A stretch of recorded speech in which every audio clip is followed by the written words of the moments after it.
আমি সবসময় ঢাকা থেকে রাত্রে বাড়িতে যাই, কারণ ছুটিতে কম পাই। আবার চিন্তা করি রাত্রে চলে গেলে পরদিন সকালটা বাসা থেকেই শুরু করা যাবে। ছাত্র অবস্থায় ক্লাস শেষ করেই রওনা করে যেতাম। এখন অফিস শেষ করেই সোজা মহাখালী, তারপর ময়মনসিংহ, হালুয়াঘাট, মোটামুটি 6 ঘন্টা। একদিন ক্লাস শেষ করে বাড়ি রওনা হলাম। আমাদের বাজারে যেতে যেতে রাত 12টা বেজে গেল।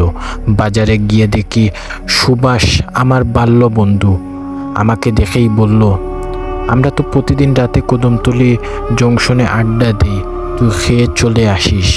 বাজারেই আমার বাসা। বাসায় গিয়ে আম্মার সাথে কথা বলতে বলতে খাওয়া শেষ করলাম। 1টার দিকে বাজারে গিয়ে কাউকে না পেয়ে ভাবলাম সবাই হয়তো কাজে চলে গেছে। আমি 2টা সিগারেট কিনে কদমতলীর জংশনের দিকে রওনা হলাম। বাজার শেষে কদমতলীর জংশনের দূরত্ব প্রায় 2 কিমি। তখন আষাঢ় মাস, আকাশে চাঁদও আছে, কিন্তু আষাঢ়ের মেঘ ছাদের আলো দুটোই মিল, কিন্তু একটা অদ্ভুত আলো আধারে খেলা চলছে। এই কালো অন্ধকার আবার যেন বড়া পূর্ণিমা। একটা সিগারেট ধরিয়ে রাস্তায় হাঁটছি, কিছুটা ভয়ও লাগছে। এমন রাতে একা একা হাঁটলে ভূত প্রেতকের কথা একটু বেশি মনে পড়ে। বামের ঘন জঙ্গলটা ঝিঝি পোকার শব্দে একটা অদ্ভুত সুর যেন সৃষ্টি হয়েছে। সেই সুরের তালে তালে নিজেকে নিয়ে খুব হারিয়ে যেতে ইচ্ছা করছে। মাঝে মাঝে গভীর জঙ্গল থেকে 2-1টি কাক বড্ড বেসুরে কোনটে কা কা করছে। মনে হচ্ছে কোনো মাংসকুকো রাক্ষস যেন কলিজাটা ছিঁড়ে নিয়ে যাচ্ছে। আমি জংশনের কাছাকাছি যেই জায়গাটা শ্মশানঘাটটাই ছিল, ঠিক সেই জায়গাটায় চলে আসলাম। ওইখান থেকে আমাদের যেই জায়গাটা বসে আড্ডা দেওয়ার কথা, সেই জায়গাটা স্পষ্ট দেখা যায়। আমি কাউকেই দেখতে পেলাম না সেখানে। মনের ভিতর একটা ভয় জেগে উঠল। এর কারণে গভীর জঙ্গলের পাশ দিয়ে পিছনে যেতে ইচ্ছা করছে না, কারণ ওই জঙ্গলের বাম দিকেই কোষ নদী, আবার ডান দিকেই খোলা মাঠ, যার দরুন গা শিউরে করার অন্ধকার ভাবটা ওইখানেই নেই। আমি সোজা জংশনের কাছে গিয়ে একটা সিগারেট ধরিয়ে নদীর ঢেউ দেখছি। ভয়টা কাটানোর জন্য একটু জোর করেই যেন অন্যমনস্ক হয়ে যেতে চাইলাম। মাঝে মাঝে মনে হয় কয়েকটা কলা গাছ নদীতে দিয়ে ভেসে যাচ্ছে। দূর থেকে মনে হচ্ছে কোনো লাশ ভেসে যাচ্ছে, মৃত প্রাণীর গন্ধে বমি হওয়ার অবস্থা। হঠাৎ একটা কান্নার শব্দ শুনতে পেলাম। কিছুটা বই পেলাম। আমার কাছ থেকে হাত বিশেষ দূরে আমার বাম দিকেই তাকিয়ে দেখি একটি ঘুমটা দেওয়া মহিলা বসে কান্না করছে, আর ওইখান থেকেই কান্নার আওয়াজ আসছে। বয়ে আমার আত্মা চলে যাওয়ার অবস্থা। শরীর দিয়ে গাম পানির মতন বের হয়ে যাচ্ছে। আমি যেন ঝর্ণার নিচে দাঁড়িয়ে আছি। ডাকব ডাকব ভেবেও না ডাকার কোনো সাড়া পাচ্ছি না। সোজা বাসার দিকে রওনা হলাম। বাসায় গিয়ে হাত মুখ ধুয়ে শুয়ে পড়লাম। পরদিন সকালে আম্মাকে সব ঘটনা আমি খুলে বললাম। আম্মা বলল, সুভাষ তো ময়মনসিংহে গিয়েছিল 3 দিন আগে, ও আসবে নাকি? ও 2 দিন পরে আসবে। আম্মা বলার কথাটা শুনে যেন নিজের কানকে বিশ্বাস করতে পারলাম না। তাহলে সুভাষের চেহারা নিয়ে আমাকে কে বলেছিল কদমতলী যাওয়ার জন্য? শেষে আম্মা যা বলেছিল তা ছিল এই রকম। 88 সালের বন্যার সময় নৌকা করে বরযাত্রী বউ নিয়ে যাওয়ার সময় কদমতলীর নৌকা ডুবে যায়। সবাই তীরে উঠলেও কনে আর উঠতে পারেনি।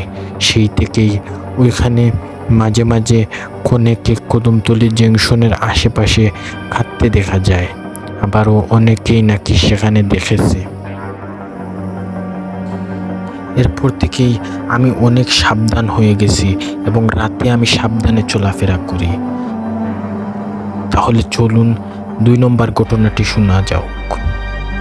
আমার সাথে গোটা অনেক সত্য ঘটনা থেকে একটি সত্য ঘটনা আপনাদের শেয়ার করছি। ঘটনাটি আমার সাথে নয়, আমার আপন পিসির সাথে ঘটনাটি ঘটে 1983 সালে। বলে রাখা ভালো, আমার পিসিরা ছিলেন 2 ভাই আর 1 বোন। তখনও আমার কাকার জন্ম হয়নি, আর আমার পিসি তখনও মাধ্যমিক পাশ করেছেন। আর তখন আমাদের বাড়িটা ছিল একতলা বিশিষ্ট মাটির ঘর, সামনে ছিল ঘন জঙ্গল, আর তার মাঝে কাঁচামরিচ আর একটা রাস্তা।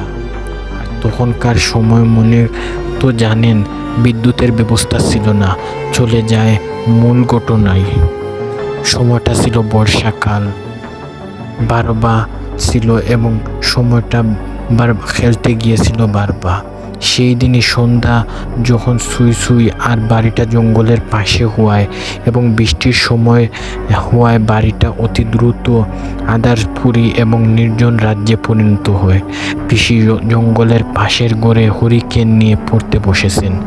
এমন সময় তার মনে হয় তার জানালার পাশ দিয়ে কোনো মানুষ যাতায়াত করছে।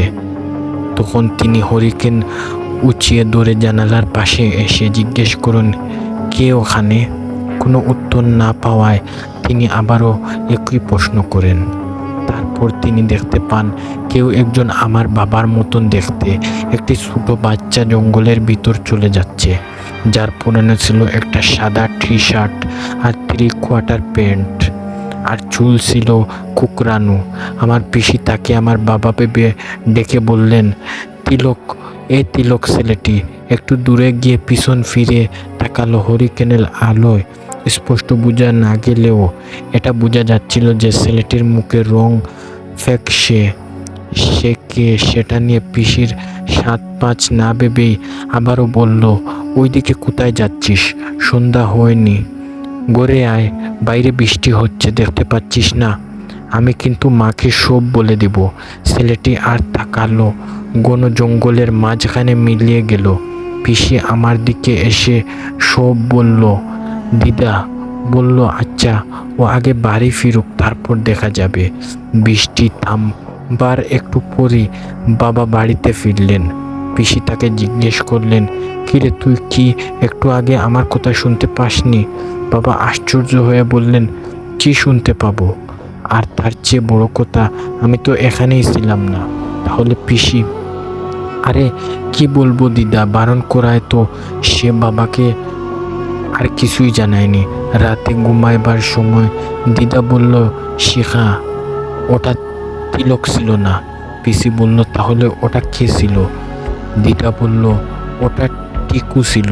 পিসি বলল, এটা কিভাবে সম্ভব? টিকু তো গত 3 দিন আগেই সাপের কামড়ে মারা গেছে। দিদা বলল, তুই তো জানিস তিলক আর টিকু 2জন বন্ধু ছিল। দুজনই দেখতে একই রকম ছিল। তার মৃত্যু যেহেতু অপঘাতে হয়েছে, তাই তার আত্মা এখনো রয়ে গেছে।